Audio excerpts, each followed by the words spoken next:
ಆತ್ಮೀಯ ಶ್ರೋತೃಗಳಿಗೆ ರಮಾಶ್ರೀ ನಾಡಿಗೇರ್ ಮಾಡುವ ನಮಸ್ಕಾರಗಳು. ನೀವೀಗ ನಾನಿನ್ನ ಧ್ಯಾನದೊಳೆಯಲು ಕಾದಂಬರಿಯ 21ನೆಯ ಭಾಗವನ್ನು ಕೇಳ್ತಾ ಇದ್ದೀರಾ. ಇದುವರೆಗೂ ನೀವು ಕೇಳಿದ ಕಥೆಯಲ್ಲಿ ಶ್ಯಾಮನ ತಾಯಿ ವೈದೇಹಿಯವರು ಸಂಧ್ಯಾಳ ಕೌನ್ಸಿಲಿಂಗ್ ಮಾಡಲು ಬರುತ್ತಾರೆ. ಚಂದ್ರಿಕಾ ಅವರ ಜೊತೆ ಮಾತನಾಡಿದಾಗ ರವಿಮಾಮನ ಮನೆಯಲ್ಲಿ ಸಂಧ್ಯಾ ಮಂಕಾಗಿದ್ದು ತಿಳಿದು ಬರುತ್ತದೆ. ಅವರ ಮಾತುಕತೆಯಲ್ಲಿ ಮುಖ್ಯ ಅನಿಸಿದ್ದನ್ನೆಲ್ಲ ನೋಟ್ ಮಾಡಿ ಇಟ್ಕೊಳ್ತಾರೆ ವೈದೇಹಿ. ಮುಂದೆ ಕಥೆ ಯಾವ ತಿರುವನ್ನು ತೆಗೆದುಕೊಳ್ಳುತ್ತೆ ಅನ್ನೋದಕ್ಕೆ ಈ ಭಾಗವನ್ನೇ ಕೇಳೋಣ. ವೈದೇಹಿಯವರು ನೋಟ್ ಮಾಡಿಕೊಂಡಿದ್ದೆಲ್ಲವನ್ನು ಮತ್ತೊಮ್ಮೆ ಓದಿಕೊಂಡರು. ಸಂಧ್ಯಾಳನ್ನು ಮಲಗಿಸಿದ್ದ ವಾರ್ಡ್ ಕಡೆ ನಡೆದರು. ಮಗುವಿನಂತೆ ಮಲಗಿದ್ದವಳನ್ನು ನೋಡಿ ವಾತ್ಸಲ್ಯ ಮೂಡಿತು. ಹದಿಹರೆಯದ ಮನದಲ್ಲಿ ಯಾವ ಬಿರುಗಾಳಿ ಎದ್ದಿರುವುದೋ ಎಂದು ಯೋಚಿಸಿ ನಿಟ್ಟುಸಿರು ಬಿಟ್ಟರು. ಕಾಳಪ್ಪನ ಭೀಕರ ಮುಖ ನೆನಪಾಗಿತ್ತೋ ಏನೋ, ನಿದ್ದೆಯಲ್ಲೇ ಒಮ್ಮೆ ಬೆಚ್ಚು ಬಿದ್ದಳು ಸಂಧ್ಯಾ. ಅಸ್ಪಷ್ಟವಾಗಿ ಒಮ್ಮೆ ಗೊಣಗಿದ್ದು ಕಂಡು ಅವಳತ್ತ ತುಸು ಬಾಗಿದರು. ನಾನು ಹೋಗ್ತೀನಿ ಎಂದು ಕನವರಿಸುತ್ತಿದ್ದಳು. ಬೇಸರದ ಮುಖ ಮಾಡಿದ ವೈದೇಹಿ ಅಲ್ಲಿಂದ ಹೊರಹೋದರು. ಸಂಧ್ಯಾಳ ಕೌನ್ಸಿಲರ್ ಬಂದಿದ್ದರು. ನನ್ನ ಹತ್ರ ಸಂಧ್ಯಾಳ ಬಗ್ಗೆ ಮಾತಾಡಿದ್ರು. ಛಾಯಾ ಹತ್ರ ಕೂಡ ಮಾತಾಡ್ತೀನಿ ಎಂದರು. ಸುಬ್ಬಣ್ಣನ ಬಳಿ ಹೇಳಿದರು ಚಂದ್ರಿಕಾ.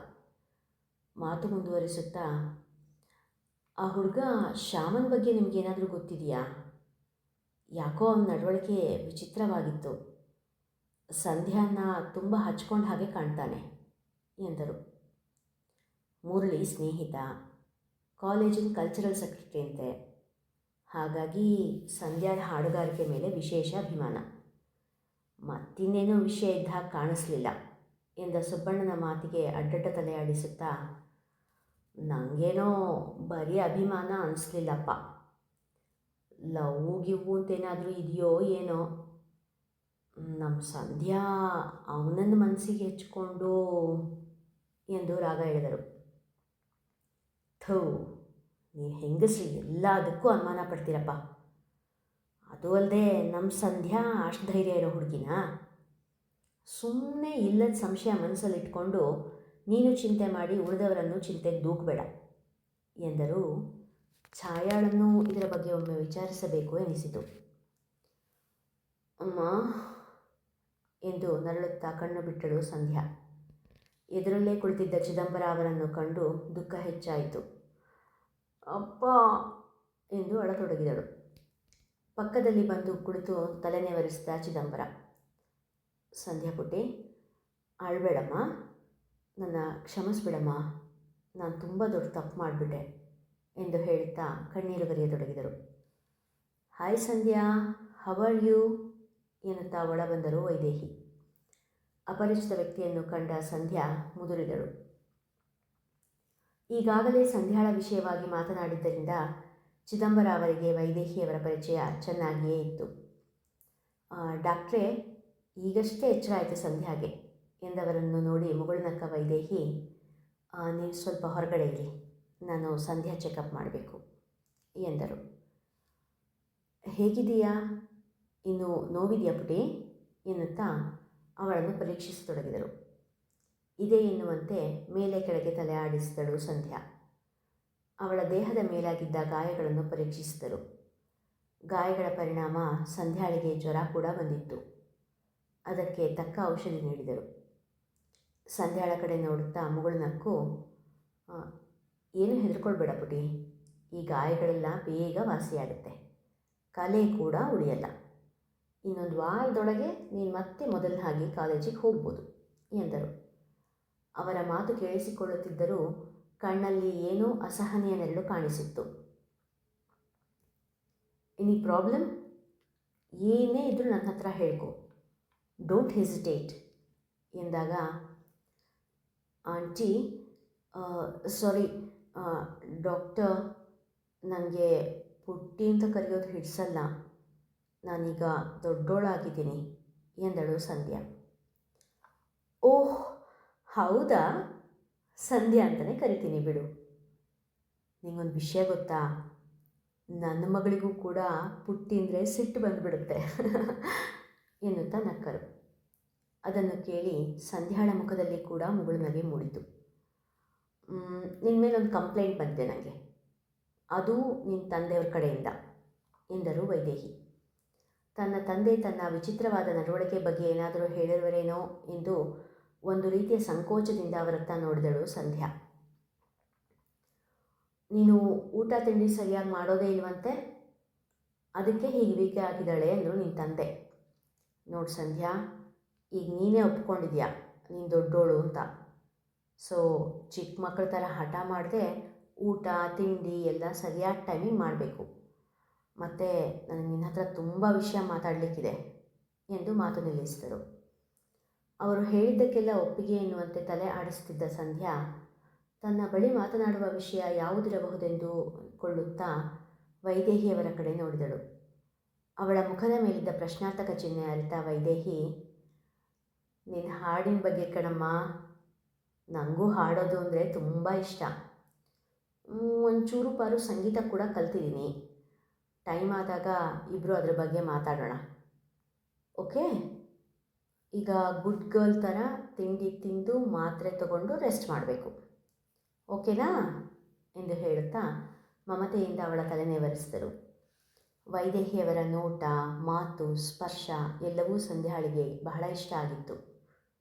ಒಂದು ಮಮತೆಯ ಬಂಧ ಅಲ್ಲಿ ಬೆಳೆದಿತ್ತು. ಛಾಯಾ, ಒಂದು ಬ್ಯಾಗ್ ತೊಗೊಂಡು ಬಾ ಅಮ್ಮ, ಇಬ್ಬರು ಹೋಗಿ ತರಕಾರಿ ತೊಗೊಂಡು ಬರೋಣ ಎಂದು ಮಗಳನ್ನು ಕರೆದರು ಸುಬ್ಬಣ್ಣ. ಮಕ್ಕಳ ಜೊತೆ ಸಮಯ ಕಳೆಯೋದು ತುಂಬ ಮುಖ್ಯ ಎಂದು ತಿಳಿದಿದ್ದರು ಅವರು. ಕೆಲವೊಮ್ಮೆ ಛಾಯಾ ಮತ್ತು ಚಿತ್ರಾರ ಜೊತೆ ಕೇರಂ, ಚೆಸ್, ಹಾವು ಏಣಿ ಅಂತ ಆಟ ಆಡುತ್ತಾ ಅವರೊಡನೆ ಬೆರೆತರೆ, ಮತ್ತೆ ಕೆಲವೊಮ್ಮೆ ಸಿನಿಮಾ, ಟಿವಿ ನೋಡುತ್ತಾ ಅದರ ಬಗ್ಗೆಯೂ ಮಾತನಾಡುತ್ತಾ ಕಾಲ ಕಳೆಯುತ್ತಿದ್ದರು.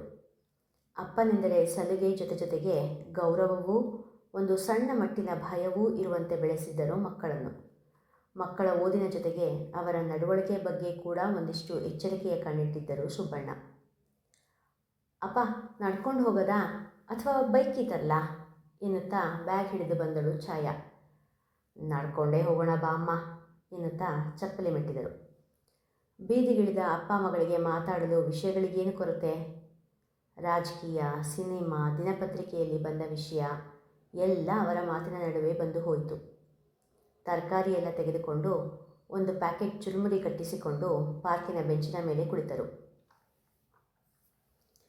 ಛಾಯಾ, ಸಂಧ್ಯಾ ಈಗ ಸ್ವಲ್ಪ ಹುಷಾರಾಗ್ತಾ ಇದ್ದಾಳಂತೆ. ಅವಳು ತಪ್ಪಿಸಿಕೊಂಡ ಕ್ಲಾಸಿನ ನೋಟ್ಸ್ ಎಲ್ಲ ನೀನೇ ಬರ್ಕೊಡು ಕಂದ. ನಿನಗೂ ಇನ್ನೊಮ್ಮೆ ಓದಿದ ಹಾಗೆ ಆಗುತ್ತೆ, ಅವಳಿಗೂ ಸಹಾಯ ಆಗುತ್ತೆ ಎಂದರು. ಅಪ್ಪ, ಹಾಗೆ ಮಾಡ್ತಿದ್ದೀನಿ.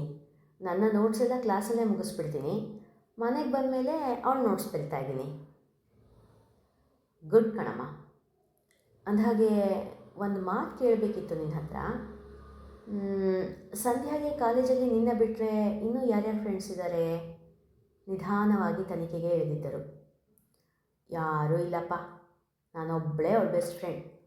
ಇನ್ನು ಉಳಿದವ್ರ ಹತ್ರ ಅವಳು ಮಾತಾಡೋದೇ ಕಮ್ಮಿ. ನನಗಾದರೂ ಬೇರೆ ಬೇರೆ ಫ್ರೆಂಡ್ಸ್ ಇದ್ದಾರೆ, ಆದರೆ ಅವಳು ಮಾತ್ರ ಬೇರೆ ಯಾರನ್ನೂ ಫ್ರೆಂಡ್ ಮಾಡ್ಕೊಂಡಿಲ್ಲ ಎಂದಳು. ಮಾತಲ್ಲಿ ಒಂದು ಚೂರು ಹೆಮ್ಮೆ ಕೂಡ ಇತ್ತು. ಓ ಹೌದಾ, ಮುರಳಿ ಮತ್ತು ಶ್ಯಾಮು ನಿನ್ನ ಸ್ನೇಹಿತರಾ ಎಂದು ಕೇಳಿದಾಗ ತಲೆ ಕೆಳಗೆ ಹಾಕಿದಳು ಛಾಯಾ. ಅಲ್ಲಪ್ಪ ಎನ್ನುತ್ತಾ ಉಗುಳು ನುಂಗಿದಳು. ಮತ್ತೆ ಹೇಗೆ ಪರಿಚಯ ಎಂದು ಕೇಳಿದಾಗ ಅವರ ದನಿಯಲ್ಲಿ ಗಡುಸುತನವೇನೂ ಇರಲಿಲ್ಲ. ಛಾಯಾ ಏನೂ ಉತ್ತರಿಸದೇ ಇದ್ದಾಗ, ನೋಡ್ಪುಟ್ಟ, ನೀನಾಗಲಿ ಚಿತ್ರ ಆಗಲಿ ಯಾವುದೇ ತಪ್ಪು ಕೆಲಸ ಮಾಡೋರಲ್ಲ ಅನ್ನೋ ನಂಬಿಕೆ ನನಗಿದೆ.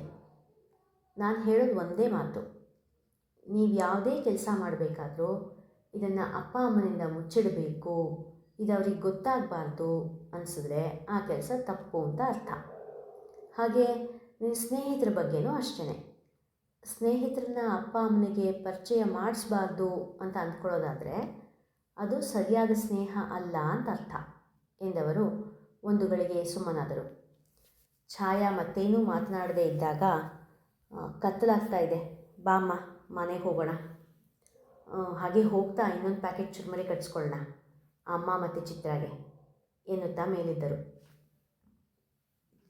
ಅಪ್ಪ, ಅವರಿಬ್ಬರೂ ನಮ್ಮ ಸೀನಿಯರ್ಸ್ ಎಂದಳು ಛಾಯಾ. ಮೇಲೆದ್ದವರು ಮತ್ತೆ ಕುಳಿತರು. ಛಾಯಾ ಅವರಿಬ್ಬರು ಪರಿಚಯವಾಗಿದ್ದು ಸಂಧ್ಯಾಳನ್ನು ಕಾಂಪಿಟೇಷನ್ಗೆ ಕಳಿಸುವ ಸಲುವಾಗಿ ಪದೇ ಪದೇ ಮಾತನಾಡಿಸ್ತಾ ಇದ್ದುದನ್ನು ಹೇಳಿದಳು. ಅವರಿಬ್ಬರಲ್ಲಿ ಶ್ಯಾಮ್ ಸುಂದರ್ ಅವರಿಗೆ ಸಂಧ್ಯಾಳ ಮೇಲೆ ಇಷ್ಟ ಇದೆ ಅನಿಸುತ್ತೆ ಅಪ್ಪ. ಅವಳನ್ನು ನನ್ನ ರಾಧೆ ನನ್ನ ರಾಧೆ ಅಂತ ಒಂದೆರಡು ಬಾರಿ ಕರೆದದ್ದು ಕೇಳಿಸ್ಕೊಂಡಿದ್ದೆ. ಮತ್ತು ಸಂಧ್ಯಾ ಅದಕ್ಕೆ ಅವರಿಗೆ ಬೈದು ಬಿಟ್ಟಿದ್ಲು ಎಂದಳು. ಅವಳ ಮಾತನ್ನು ಕೇಳಿ ಸುಬ್ಬಣ್ಣ ಅವರ ಮನ ಏನೋ ಲೆಕ್ಕಾಚಾರ ಹಾಕುತ್ತಿತ್ತು. ಯಾವಾಗಿಂದ ಪರಿಚಯ ಈ ಹುಡುಗ? ಸಂಧ್ಯಾಗೆ ತುಂಬ ಮುಜುಗರ ತರೋ ಹಾಗೇನಾದರೂ ಮಾತಾಡ್ತಿದ್ನಾ ಎಂದಾಗ ಅವರ ಮಾತಿನ ಜಾಡು ಹಿಡಿದ ಛಾಯಾ ತಟ್ಟನೆ ತಲೆ ಆಡಿಸಿ, ಅಯ್ಯೋ ಇಲ್ಲಪ್ಪ, ಹೆಚ್ಚು ಅಂದರೆ 2 ಅಥವಾ 3 ಸರ್ತಿ ಮಾತಾಡಿರ್ಬೋದು ಅಷ್ಟೇ. ಅದು ಅಲ್ಲದೆ ಹಾಡಿನ ಕಾಂಪಿಟೇಷನ್ ವಿಷಯ ಬಿಟ್ಟರೆ ಮತ್ತೇನೂ ಮಾತಾಡಿಲ್ಲ. ಅಷ್ಟರಲ್ಲೇ ಸಂಧ್ಯಾ ಹೀಗೆ ಹುಷಾರು ತಪ್ಪಿದ್ಲು. ಅವಳು ಕಾಲೇಜಿಗೆ ಬರದೇ ಇದ್ದಾಗ ಯಾಕೆ ಬರ್ತಾ ಇಲ್ಲ ಅಂತ ದಿನ ವಿಚಾರಿಸ್ತಾ ಇದ್ರು ಅಷ್ಟೇ ಎಂದಳು. ಛಾಯಾಳ ಮಾತು ಕೇಳಿದ ಸುಬ್ಬಣ್ಣ ನಿಟ್ಟುಸಿರು ಬಿಟ್ಟು, ಸರಿ ಬಾ ಮನೆಗೆ ಹೋಗೋಣ ಎಂದು ಹೊರಟರು. ಛಾಯಾ ಹಿಂಜರಿಯುತ್ತಾ, ಅಪ್ಪ ನಾನೊಂದು ಮಾತು ಹೇಳಲಾ ಎಂದು ಕೇಳಿದಳು. ಅವಳ ಮಾತು ಸಂಧ್ಯಾಳ ಚಿಕಿತ್ಸೆಗೆ ಏನಾದರೂ ಉಪಯೋಗ ಆಗ್ಬೋದೇ? ನೋಡೋಣ ಮುಂದಿನ ಸಂಚಿಕೆಯಲ್ಲಿ. ಇನ್ನೂ ಯಾರ್ಯಾರು ನಮ್ಮ ಚಾನಲ್ನ ಸಬ್ಸ್ಕ್ರೈಬ್ ಮಾಡಿಕೊಂಡಿಲ್ಲ ಅವರೆಲ್ಲ ದಯವಿಟ್ಟು ಚಾನಲ್ನ ಸಬ್ಸ್ಕ್ರೈಬ್ ಮಾಡಿಕೊಳ್ಳಿ.